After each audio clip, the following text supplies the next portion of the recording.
Bonjour et ravi de vous retrouver pour ce nouveau BIP Info que nous allons passer en compagnie aujourd'hui du maire de Déol. Bonjour Michel Blandot. Bonjour. Déol qui fait l'actualité depuis plusieurs jours. Vous organisiez notamment vendredi soir un conseil municipal extraordinaire après l'évacuation forcée d'un campement de gens du voyage la semaine dernière. Merci d'avoir accepté de venir en parler.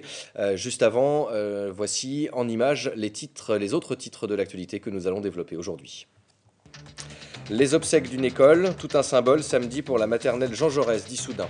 Toujours à Issoudun, les lycéens de Jean d'Alembert passent à la radio toute cette semaine.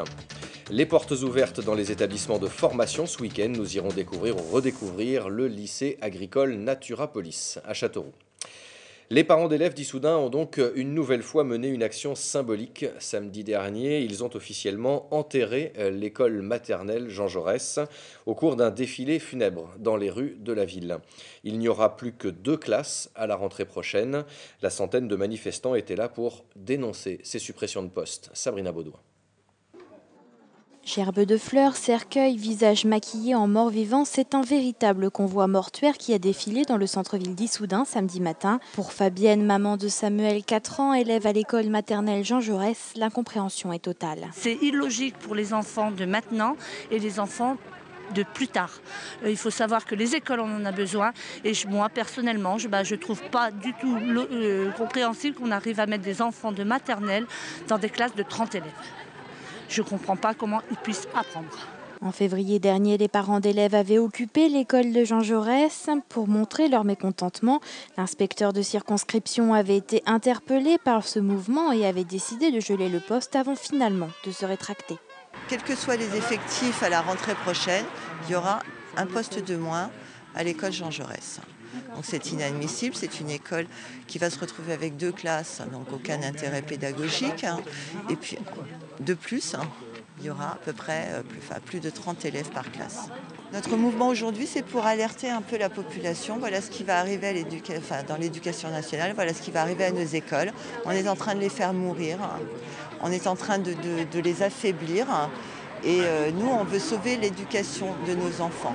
On tient aux écoles gratuites, publiques, laïques et républicaines.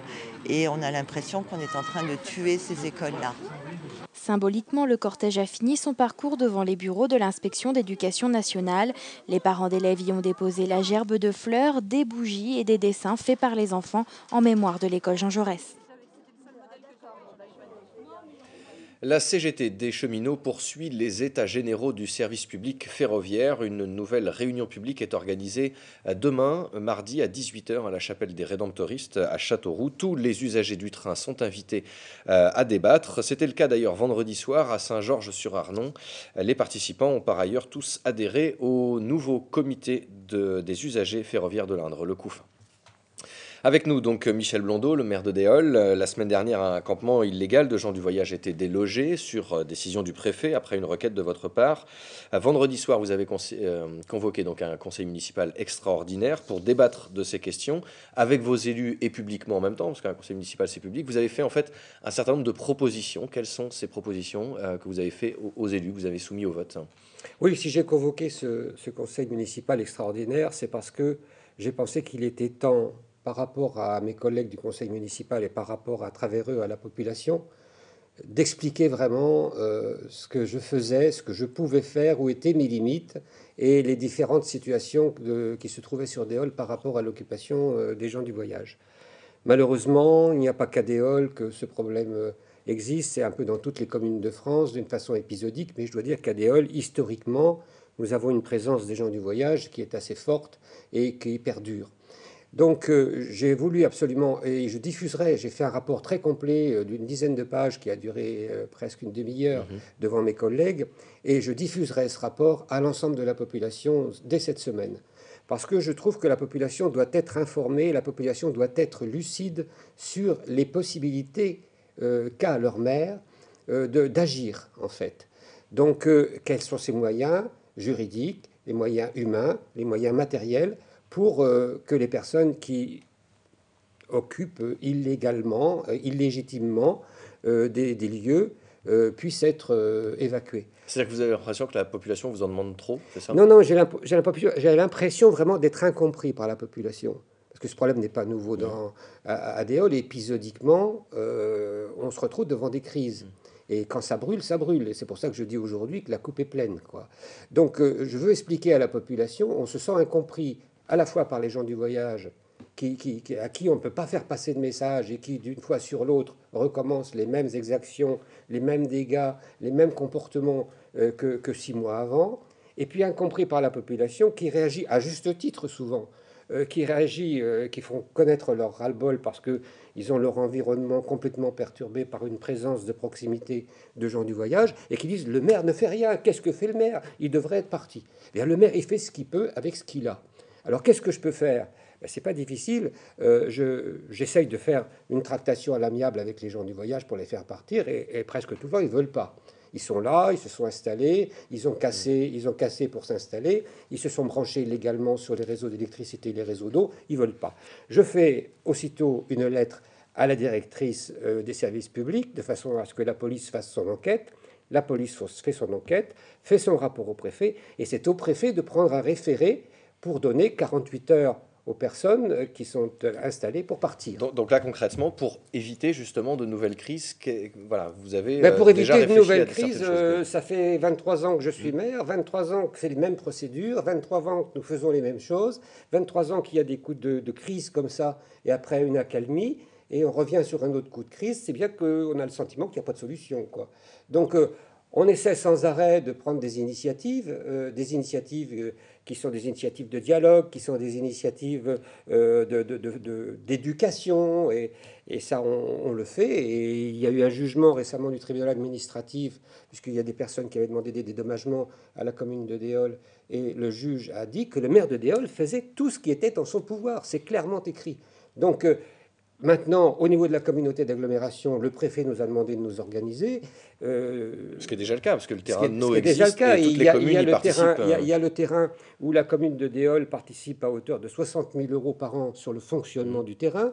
On veut rénover le terrain. La commune de Déol va être appelée à contribuer à hauteur de 250 000 €. On participe régulièrement au nettoyage de tous les terrains, à la Croix-Blanche, etc., pour environ 40 000 € par an. Tout ça, c'est le contribuable qui paye. Tous les branchements illégaux, l'eau, l'électricité, c'est le contribuable qui paye. Est-ce que ce n'est pas une manière aussi de dire à la population, attention, ne vous faites pas justice vous-même? Ah non, non, surtout pas. D'abord, il ne s'agit pas de dénoncer une population particulière. Il y a des gens qui savent se comporter correctement. Mais il s'agit quand même de dire la vérité.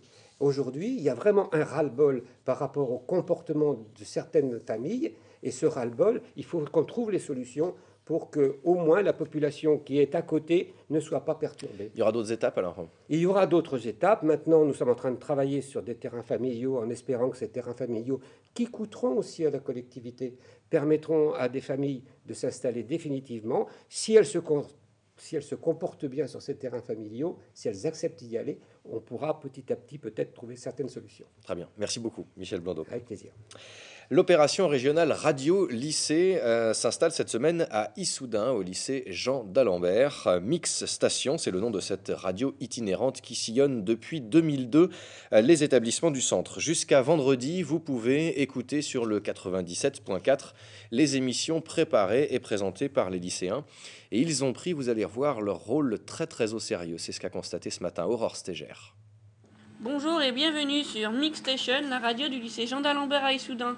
Bienvenue sur les 97.4 FM, la fréquence radio du lycée d'Alembert. Pour une semaine, les jeunes vont animer comme des pros leur antenne dans le studio itinérant de Radio Lycée. Initiée par la région Centre, l'opération fête ses 10 ans et sillonne les lycées grâce à l'agence Mediacom et à son directeur pour orchestrer la jeune équipe d'animateurs et de techniciens. Notre rôle, c'est d'essayer de nous effacer le plus possible pour que les lycéens puissent travailler et prendre en main ce média. Donc ils vont faire la technique, ils vont faire l'animation, ils vont faire le journalisme, ils vont faire le plus possible, quoi. Et nous, on est là pour piloter, pour faire en sorte que ça se passe bien et pour leur donner quelques conseils, quelques techniques pour que ce soit le plus radiophonique possible. Au programme, musique, débat et chronique dont les thèmes sont choisis par les lycéens, allant de sujets de société aux recettes de cuisine, en passant par le sport et l'horoscope en français et en anglais. Sollicité un an auparavant par l'opération Radio Lycée, l'établissement recrute dès la rentrée parmi les élèves motivés. C'est durant plusieurs mois et sur leur temps libre qu'ils préparent leurs émissions, guidés par la documentaliste du lycée. La coordination, c'était surtout mettre en place la grille des programmes, trouver les idées avec les élèves, réaliser leurs idées. Et puis le volet préparation des élèves, c'était donc leur faire écrire leurs émissions, leurs interviews, bien les préparer et puis passer à l'oral parce que ça, c'est un exercice qu'ils n'ont pas l'habitude de faire et surtout pas pour la radio. Et au-delà de l'exercice, c'est aussi la chance pour certains de faire connaître leur talent comme ces deux jeunes fans de rap et compositeurs. C'est un moyen de communiquer avec les gens parce qu'on a vraiment... On n'a pas cette chance au jour d'aujourd'hui avec les studios qui sont hors prix. C'est notre première fois et première chance, donc on en a profité, quoi. 15 heures de diffusion journalière, dont 7h30 de direct et 7h30 de rediffusion. C'est à écouter jusqu'au 23 mars sur 97.4 FM dans un rayon de 25 km autour d'Issoudun. C'était Week-end portes ouvertes dans les CFA, les centres de formation par apprentissage. On s'intéresse aujourd'hui à l'un de ces établissements qui offre un enseignement à la pointe de l'agriculture et de l'horticulture. C'est Naturapolis, sur 130 hectares, 460 lycéens et 240 apprentis se préparent à devenir les professionnels de demain. Et le public était nombreux ce week-end à venir découvrir le site. Sabrina Baudouin. Le lycée agricole Naturapolis a ouvert ses portes samedi aux futurs élèves, un bon moyen pour se renseigner sur les formations proposées par l'établissement.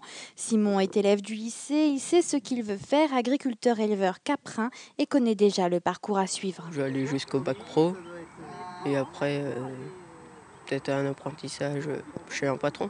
De découvrir qu'est-ce que c'est l'agriculture, parce que je suis pas mes parents ne sont pas du métier.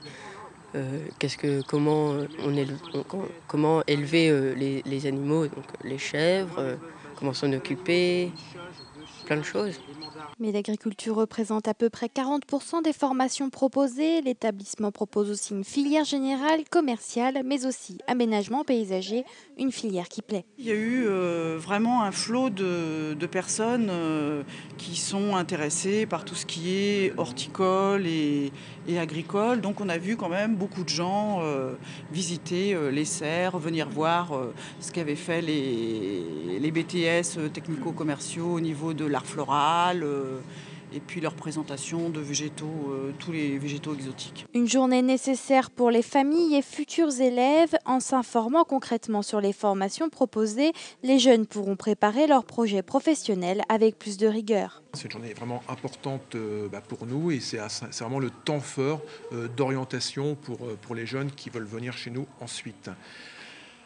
Alors c'est un moment fort parce que les jeunes ont besoin d'avoir des réponses à leurs questions. Certains ont déjà des projets mais alors très bien dimensionnés, ils savent déjà ce qu'ils veulent faire, donc ils veulent des réponses mais alors très précises par rapport à leur projet professionnel.